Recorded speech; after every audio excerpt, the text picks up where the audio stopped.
ഷെൽജ അവിടെ സിർസയിൽ ലീഡ് ചെയ്യുന്നത് 1,43,816 വോട്ടിനാണ്. അങ്ങനെ മാത്രം പറഞ്ഞാൽ അശോക് തൻവറിനെതിരെയാണ്. അശോക് തൻവർ യൂത്ത് കോൺഗ്രസിന്റെ അധ്യക്ഷൻ, കോൺഗ്രസ് പാളയത്തിൽ നിന്ന് കോൺഗ്രസിന് വേണ്ടി ഇത്രകാലം മത്സരിച്ച് വഞ്ചിച്ചപ്പുറേ പോയ അശോക് തൻവറിനെ കോൺഗ്രസ് പാഠം പഠിപ്പിക്കുന്നു. ഷെൽജയൊന്നും ഇനി തിരിഞ്ഞു നോക്കാൻ വരില്ല. വമ്പിച്ച വിജയമാണ്. ഈ അമ്രാറാമിന്റെ ലീഡിനെ കുറിച്ച് പറഞ്ഞു 55,000 വോട്ട് കടന്നു. തീർച്ചയായിട്ടും സിക്കാറിൽ CPM കഴിഞ്ഞ കുറെ നേരമായി ലീഡ് തുടരുന്നു.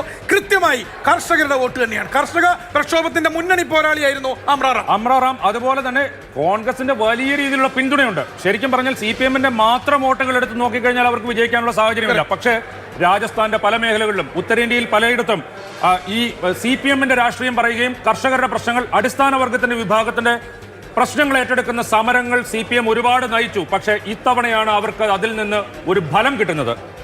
അമ്രാറാം സാധാരണക്കാരനായ ഒരു ഗ്രാമീണനെ പോലെ, സാധാരണക്കാരൻ ഗ്രാമീണൻ തന്നെയാണ് അദ്ദേഹം കടന്നു ചെല്ലുമ്പോൾ അതൊരു ബ്രാൻഡാണ്. ആ CPM ആ ബ്രാൻഡ് അല്ല പക്ഷേ കേരളത്തിലുള്ളത്. പക്ഷേ അതിനൊക്കെ അപ്പുറത്ത് കർഷക സമരങ്ങൾ ശംഭു മേഖലയ്ക്ക് അപ്പുറത്തേക്ക് കടത്തിവിടില്ല കർഷകരെ എന്ന് പ്രഖ്യാപിക്കുമ്പോൾ ആ കർഷകരെ തടഞ്ഞു നിർത്തിയെടുത്ത് നിന്ന് ആ സംഘം ഒരിരമ്പമായി ഇന്ദ്രപ്രസ്ഥത്തിലേക്ക് കടന്നെത്തുന്നു. ഈ തെരഞ്ഞെടുപ്പിൽ ഹരിയാന അതിർത്തിയിൽ നിങ്ങൾ ഞങ്ങളെ തടഞ്ഞു നിർത്തിയില്ലേ? വേണ്ട, ആ ബാരിക്കേഡുകളെ ഞങ്ങളിതാ പൊട്ടിച്ചെറിയുന്നു. വലിയൊരു പുതിയൊരു സംഘഗാനം ആണിതറച്ച കോൺക്രീറ്റ് മതിലുകൾ അടക്കം വെച്ച കർഷകരുടെ പ്രക്ഷോഭം ഇനി രാജ്യം കാണില്ല എന്ന തുറന്ന പ്രഖ്യാപനം, ഉയർന്ന പ്രഖ്യാപനം നടത്തിയിട്ട് അവിടെ നിന്നുള്ള വേദന, കർഷകന്റെ വേദന. നേരത്തെ പറഞ്ഞതുപോലെ സാക്ഷി മാലിക് ഒളിമ്പിക് വേദിയിൽ ഇന്ത്യയുടെ അഭിമാനം കൊടി നെഞ്ചോട് ചേർത്ത് വാനോളം ഉയർത്തിപ്പിടിച്ച സാക്ഷി മാലിക്കിന്റെ കണ്ണീരു കണ്ട ആ വേദന, അതിനൊക്കെ പരിഹാരം വീട്ടുകയാണ് ഈ നാട്ടിലെ ജനങ്ങൾ എന്നത് കൂടി നമുക്ക് 1,12,514 വിജോയ്, 1,11,868 അടൂർ പ്രകാശ്, 1,05,868 വി മുരളീധരൻ. 3 പാർട്ടികളും അവസാന ഘട്ടം വരെ കാത്തിരിക്കേണ്ടി വരും. 10 ലക്ഷം വോട്ടുണ്ട് അവിടെ വളരെ സാവധാനമാണ് ഈ എണ്ണൽ നടക്കുന്നത് എന്നത് പ്രധാനമാണ്. അവിടെ നിന്ന് ഇനി മത്സരം തുടങ്ങാനേ ഉള്ളൂ എന്ന് വേണമെങ്കിൽ കാണാം. പക്ഷേ നമ്മൾ ബീഹാറിന്റെ കണക്കിലേക്ക് പോകൂ. ബീഹാർ വലിയ തോതിൽ ബാറ്റിൽ ഗ്രൗണ്ട് ആകുമെന്ന് പറഞ്ഞെങ്കിലും അവിടെ JDU-വിന് പിടിച്ചു നിൽക്കാൻ പറ്റും. JDU തകർന്നു പോകും, BJP നിലനിൽക്കുമെന്നാണ് എല്ലാവരും വിചാരിച്ചിരുന്നത്. പക്ഷേ നിതീഷ് കുമാറിന് ഇപ്പോഴും അദ്ദേഹത്തിന്റെ പിന്നാക്ക വോട്ട് ബാങ്ക് ഉണ്ടെന്ന് വ്യക്തമാവുകയാണ്. ലവകുശ നോക്കൂ, 15 സീറ്റിൽ JDU, 13 BJP, 5 LJP എന്നുള്ളതാണ് ഇപ്പോഴത്തെ അവസ്ഥ. RJD 3-ലേക്കും CPML 2-ലേക്കും കോൺഗ്രസ് 1-ലേക്കും 6 സീറ്റിലേക്ക് അവിടെ ഇന്ത്യ സഖ്യം മാറിയിരിക്കുന്നു. അതായത് JDU-വിന് പിടിച്ചു നിൽക്കാൻ കഴിഞ്ഞു.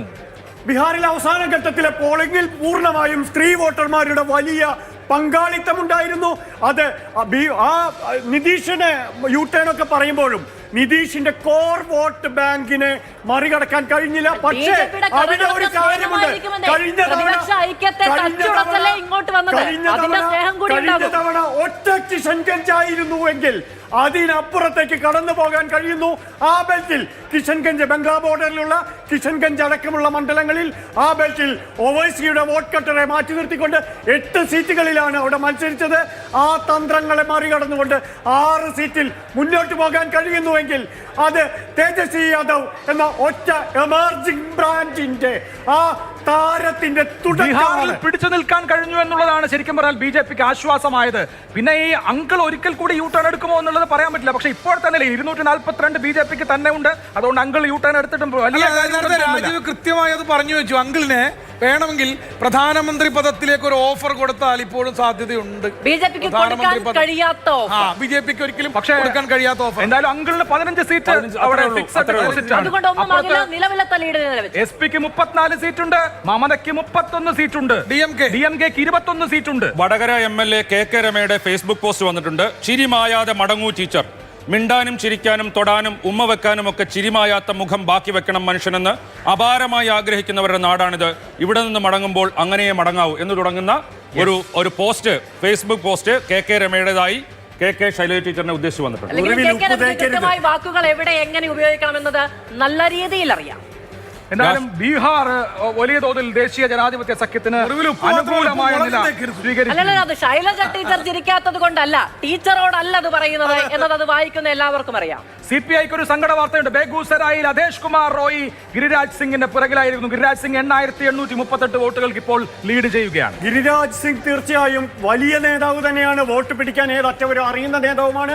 പക്ഷേ ഈ ഘട്ടം വരെ കനയ്യകുമാർ നിന്നപ്പോൾ പോലും ഇതിനേക്കാൾ വളരെ മുമ്പേ ഗിരിരാജ് സിംഗ് വലിയ തോതിൽ നേട്ടമുണ്ടാക്കിയ മണ്ഡലമാണത്. പഴയ ലെനിൻഗ്രാഡ്, പഴയ മോസ്കോ, പണ്ടത്തെ ചുവപ്പ് കൊടിയ ചെങ്കൊടിയല്ല, ആ ചുവന്ന മുക്കുമല്ല. പക്ഷേ അതിനപ്പുറത്ത് വലിയ തോതിൽ പിടിച്ചു നിൽക്കാൻ കഴിയുന്നു. അവിടെ വലിയ തോതിൽ വോട്ട് സ്പ്ലിറ്റ് ആയിട്ടുണ്ട്. ഇന്ദ്രജിത് കുമാർ റോയ്, എനിക്കൊന്ന് അബ്ദേശ് കുമാർ റോയുടെ അതേ സമുദായ അംഗം സ്വതന്ത്രനായി നിന്ന് ഇതിനോടകം തന്നെ 2 ലക്ഷത്തോളം വോട്ടുകൾ പിടിച്ചിട്ടുണ്ട്. തിരുവനന്തപുരത്ത് ലീഡ് നിലയിൽ മാറ്റമുണ്ട്. രാജീവ് ചന്ദ്രശേഖർ ലീഡ് നില മെച്ചപ്പെടുത്തിയിട്ടുണ്ട്. പക്ഷേ അത് വീണ്ടും കുറഞ്ഞു. 11,950 വീണ്ടും ലീഡ് നില കുറയുകയാണ്. അടൂർ പ്രകാശ് ഇത്തിരി മെച്ചപ്പെട്ടിട്ടുണ്ട്. 734 ആറ്റിങ്ങലിൽ ലീഡ് നില ഉയർത്തിയിരിക്കുന്നു. 2,38,000 ആയിട്ടുണ്ട് വയനാടിന്റെ രാഹുൽ ഗാന്ധിയുടെ ലീഡു നില എന്ന് പറയുന്നത്. 2,38,484 വോട്ടുകളുടെ ലീഡ് രാഹുൽ ഗാന്ധിയുടെ പോക്കറ്റിൽ വയനാട് വെച്ചുകൊടുത്തു കഴിഞ്ഞു ഇതിനകം. ഏതായാലും ഒഡീഷയിൽ തകർന്നടിയുകയാണ് ബിജു ജനതാദൾ. ഒഡീഷയിലെ 21 സീറ്റിൽ 19 ഇടത്തും BJP ആണ് മുന്നിൽ നിൽക്കുന്നത്. ഒരൊറ്റ സീറ്റിൽ മാത്രമാണ് നവീൻ പട്നായിക്കിന്റെ BJD ഇപ്പോൾ. അതുപോലെ നിയമസഭയിലും ഭരണത്തിൽ നിന്ന് പുറത്താവുകയാണ് നവീൻ പട്നായിക്ക്. VK പാണ്ഡ്യനെ പിൻഗാമിയാക്കാം എന്നുള്ളത് ചർച്ചയൊക്കെ നടന്നെങ്കിലും അതിനുള്ള ഒരു സാധ്യതയുമില്ല. ജനങ്ങൾ അത് അംഗീകരിക്കുന്നില്ല.